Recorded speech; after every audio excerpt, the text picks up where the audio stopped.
Welcome to the Buzz, the first official talk show podcast that the Atlanta are doing. So it's me, Joshua Williams, or defensive tackle for the Atlanta Swarm, and also social media manager, director, whatever you call it. And I am graced with the presence of with my, I always say my right hand man, Siege Falco, aka GM, aka Mr. Car. How you doing tonight, man? I'm doing pretty good. How about you, dude? Pretty good, pretty good. So this is long awaited. We've been trying to do this for almost this whole season, and finally we said, "Hey, I finally figured it out, and now we're here." Yes, sir. So I just had a couple of questions for you. So once again, the buzz is basically uh, things that are buzzing around Atlanta, or just anything around the league, SFL, things like that. But we're just gonna hop right into it. So Siege, since you are our GM, and I believe Yeah. this was your first year as a GM, Yes, sir. yeah. Um, how did the season go as a GM for you? Um, well, it was definitely a learning process to start off. It was a lot of transferring power from Marcus to me, but not, breaking any rules in the league, and just being able to ask him questions was really nice, and he helped me a lot, and so did you, and Mark helped a lot, and it was just all about asking as many questions as I could, and just coming to you guys for help, and I couldn't have done it without any of you guys, and I mean 6-6, we did pretty good. I definitely hope for better, but with a rookie quarterback and a young defense, I mean, I couldn't have asked for, much more from these guys because they put Right, in work and they did everything we asked them to. So, right, and we'll talk more about that. I do have some questions about that as well. But going off the GM role, and like you said, it was basically the transfer of power from Marcus, who was our old or last GM, to you yeah. now. Stepping into that role, would you say you were prepared for what was coming on, or were you just kind of thrown in there and like, I got to figure it out as the season goes on? It was definitely kind of. I mean, I got help, but it definitely at first it felt like I was just thrown into the dogfight, and just figuring out as I go. And we had some mid-season problems. That was just like, all right, we got to figure this out. And we, we were graced by you and a couple of your players on your SFL or SFL minor team. That was awesome. Bringing in Kendra, and we got Cree Higgins, Right. and then oh, what's the third one?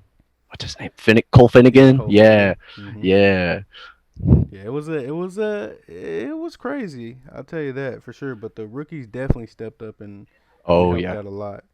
Hmm. So with your GM role, what did you find out that was difficult? Just stepping into the role. I mean, the hardest part was being able to balance cap and progression, and progression doing that every single week and making sure it's adapting to what we need to do on field and what we need to do for our game plan.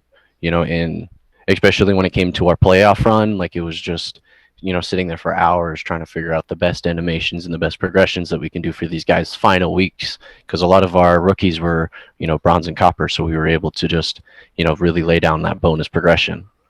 Right. I remember it was a couple nights we stayed up trying to figure out the progression because we had all these coppers and bronze, and we're just trying to make sure we didn't go over cap, but we wanted to get the Yep, max value out of these players to help them progress and do the best that they can. exactly. Um, Yep, because we wanted to give them what? Go ahead. no, go ahead.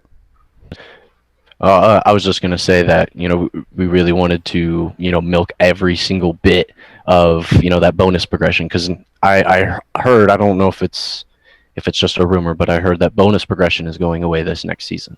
Oh, So that's going to be something new if it yeah, is. that's That something to keep an eye out on. yeah, yeah. I'm not sure if that's confirmed yet. I'll have to talk to Marcus, but that's something that I heard that was going away. Hey, that sounds like a So bit of buzz to me. yeah, right. Yeah, there you go. uh, so what did you find that was the easiest in your GM role to adapt to? Uh, Honestly, just you know the players, the guys that we brought in, you know, it was they were so fluid and just like, hey, I got this problem, or even just being interested in like, hey, why are you building my character this way, Mm-hmm. or you know, how can I be better? What can I do to help? Like it was so nice to have rookies that were just willing to, listen and learn and just be open to what we have, and the opportunities that we can give for them, and it's just I couldn't have asked for a better rookie class, honestly. Like I'm so proud of these guys. Right, I definitely agree. It going back from last season to this season, for some reason it felt like it was such a more smooth transition in, especially with all the rookies, Hmm. because majority of them didn't mind asking questions if they didn't understand something, and if we didn't Yeah. know, then we would point them in the direction to get the answer. But for the most part, it was pretty smooth. All right, so my next question for you, I think you spoke a little bit about it, but did you expect the GM role to be as, I guess, tedious or time consuming? Well, I definitely had an idea because I was helping Marcus out the couple seasons that he was GM, so I was definitely a, aware of how much work Right, went in, but it was definitely I never put myself in that position. It was just kind of like his secondhand man of just being like, "Hey, I'm here to help," or these are some of the things I'm seeing on the field. But now it's just like I'm the guy that people come to, and then I have you and Mark, and that's what we got right now. right. And it was just I don't know. It was definitely a learning process, but I really feel like we have a really good chance for these next couple seasons to really make an impact. Oh yeah, So, no doubt, no doubt. So going off of that, and I know you spoke a little bit about it at the beginning of the show, but I just want to go back to it. How did you feel about the season and how it went, especially with having, I think it was, I want to say 10 rookies, I believe, and especially with all the changes of, veteran players leaving, rookies coming in, trying to fill those big shoes. hmm So what was your overall thoughts about how our season went? it was very up and down. It was very much like we were on highs. We were ready to do this. Having a rookie quarterback who was topping the charts on stats, but on game day sometimes we wouldn't be able to perform the way we needed to. Especially sometimes on defense, and then sometimes it was on offense. But then sometimes it'd be games where we just completely blow teams out. It was just very inconsistent. It was just we're really trying to find ourselves, coming from having all these veteran players, and like you said, having I think you are right. I think we did end up at the end of the season with 10 rookie players, and then our base 10 star players that we've had for seasons, and that's definitely not un, unheard of to be great and do that, but it's definitely having that at star positions like quarterback Hmm. and linebacker and safety. Like that's a big deal, and those guys really had to step up and prove that they were worth something. And going 500 even, I really and going to the playoffs and having a really good battle against Vancouver. I think you know I honestly couldn't have hoped for anything better. Right, right. Because I know that we weren't expecting to have all the rookies come in like this, and then, like I said, some veterans leaving, and then those rookies coming in. It was kind of an unexpected thing for us, but we didn't have we couldn't sit down on our hands and do nothing. We just had to keep it rolling and say, hey, next guy up. It's that Hmm. mentality. Because if you don't do anything, then next thing you know, you're sub 500, looking at a losing season, and that's I know that's not our mindset, and we always want to win, and we want to try to perform at our peak every game. Exactly. Hmm. Okay, so next question is, what are the takeaways from this season 15? Um, Honestly, that's a good question. Takeaways are, going to be, putting a lot more work in the lab for myself. You know, I got it going right now, over there in the corner. Um, and just really trying to break down these offenses and defenses and really figuring out how I can, make these guys' progressions be the best it can be, because that's where that's what I know best is, Right. these numbers and progression and just getting these guys to the fullest potential and making sure we can milk everything, you know, and really trying to get these guys to be better. Gotcha. And Gotcha. I don't know, I got you. Yeah, I know. because I know. If anything, that you are a man of numbers, and you like crunching those numbers to the last point 001 if possible. But I'm still thinking that's a good question. yeah, yeah. I was just asking because I know that, like I said, we a young team, trying to figure it out. Yeah, Um, we didn't have our best season in mind that we wanted to have, but it was still a good yeah, for season, sure. regardless. We made it, to the playoffs, and one of our goal was to make it to the playoffs. So that's always hmm good to make it there. So before we go to the next question, did you have anything to say about the takeaways? Um, uh, my big thing that I kind of want to work on for myself is just being able to, understand the defensive side of the ball a little bit more, Mm-hmm. and how we can boost these guys up on, progression and um, especially with animations on defense, because that's something that I kind of struggle on because I see offense a little bit more, Right. and so I feel like uh, I don't know. I see a lot of potential for our defense. Is kind of what I'm trying to say here. Right. Uh, I believe, um, this season 16 coming up, will, um, show a lot of things about offense and defense and see where the direction that we go. Yep. Because I feel like the things that you've thought up already and that you've been labbing up and, behind the scenes, I think long as they work to what you have envisioned, then I think we will have a good season 16. Oh yeah. Especially how much Mark Labs like that man. That man's a different beast. Dude, he's definitely different. He started Yeah. labbing at the end of our last playoff game and said, "I'm back in the lab." I'm Yup. like, "Man, you need to take a break." He's like, "Nah, man, Yeah. No. I'm back in No. it." And he's got the jerseys coming too. Mm. Yes. Are those official yet? Are we getting those officially? I don't know. I don't know. Look, that's another I ain't gonna buzz spoil. around the street. I don't. Uh-huh. I guess we'll find out and see. Yeah, I ain't gonna spoil nothing. Right. So I have two more questions for you. Okay. Um, so obviously going into 16, there was a big announcement towards the, I think it was halftime of the championship game Yeah. versus Baltimore and Sioux Falls. The commissioner announced and revealed that the divisions are back. Yep. And so I just want to ask you, how do you feel about divisions being back? It's I'm excited because I've been asking for this for a while. Everyone's like, no, there's no way with how many teams we have. And being able to play, Tulsa, who's always been really freaking good, and we got St. Louis, and then Louisiana.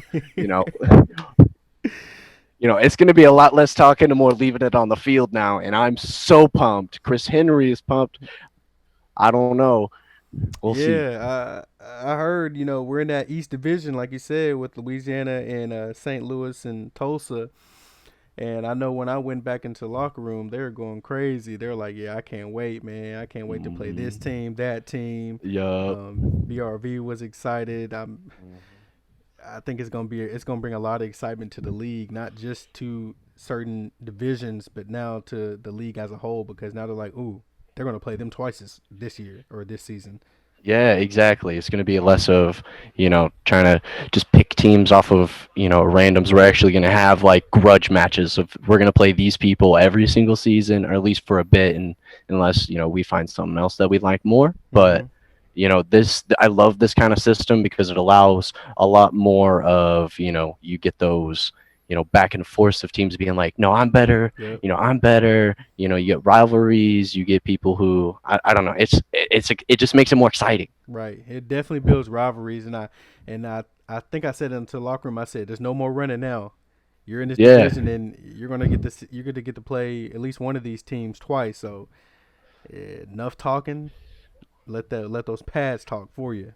right. Well, and it'll also allow for consistency for teams to really Yeah. learn each other and really be like, okay, these teams like to do this instead of, each season. It's like, okay, I got to start over, learn what all these random Right. teams that I've never played before. It's really cool to have that consistency of be like, hey, we're playing, St. Louis this week. We know they like to do this, or Tulsa really likes to run zone defenses, so we need to start doing this a little bit more. It's just I don't know. It's gonna add so much more, just I don't know, flavor and just Mm-hmm. it's exciting. Yeah, you do bring up a good point though. The consistency thing is that's big because think about you playing a team in your division, and you play them twice, and then again y'all match up somehow again in the playoffs. That's three Yeah, times. exactly. So Yeah, that's crazy. yeah. Well, and then you kind of know what they're gonna do, and then that game's gonna be even tougher for each other because Mm-hmm. everyone knows what they're gonna do, and it's just it just adds that extra layer of excitement because it'll be like, oh, these guys are 1-1 against each other, or these Right. 2-0, and so these the underdogs in the situation, it just adds a different layer, that Yeah. you just got to peel back that onion a little bit more. Yes, It's sir. awesome. That like you said that building that rivalry and Hmm. what is it whoever wins that gets to hold that over them to the next season. Be like, hey, just Yeah, remember we beat y'all. yeah. So that brings me to my next point. Who in the East Division are you looking to face off against and why? Um, that's a great question. Honestly, it's got to be Pickler. I mean, out there in Louisiana, we're all super excited. Depending on who all we get back, I'm super excited for, you know, uh, facing a team of that caliber. They went to the playoffs, and us having, a really high caliber team and facing them, they talk a lot of smack. We talk a lot of smack. Mm-hmm. It's going to be a really good division. I'm super excited. Oh yeah, I believe it's gonna pop off. Yeah, I think that's a good choice. Atlanta and Louisiana. That's gonna be something to see. I think even the SFL fans know that that's gonna be right. the game to watch. It's just a lot of teams. I don't know. We have a lot of respect for each other, but we Right. leave it all on the field, and it's going to be exciting. That's right. All right. I have one more question, All right. and I'm gonna leave it with you. Let's see.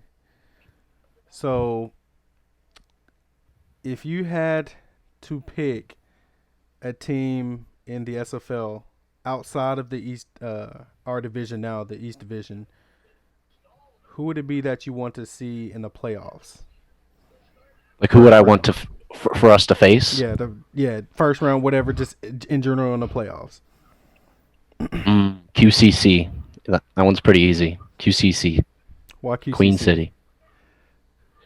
I don't know that Mark having Mark who's played for them before in the past, Right. and we're always kind of that friendly rivalry, where we talk a little bit of smack, but it's all just clearly fun in games, especially earlier last season where we started off early talking smack on Twitter. Oh yeah, yeah, you're right. I remember that. There is history around there.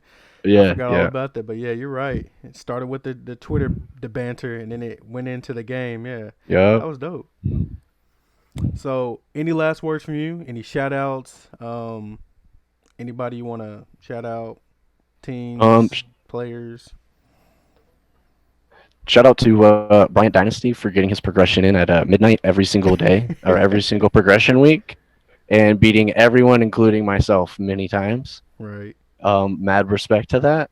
And I'm super excited for our next season and for everyone we get back, or and all the rookies we might pick up, from the draft. I'm so excited for this next season. Yeah, I Is can't there wait. anything that you're looking forward to?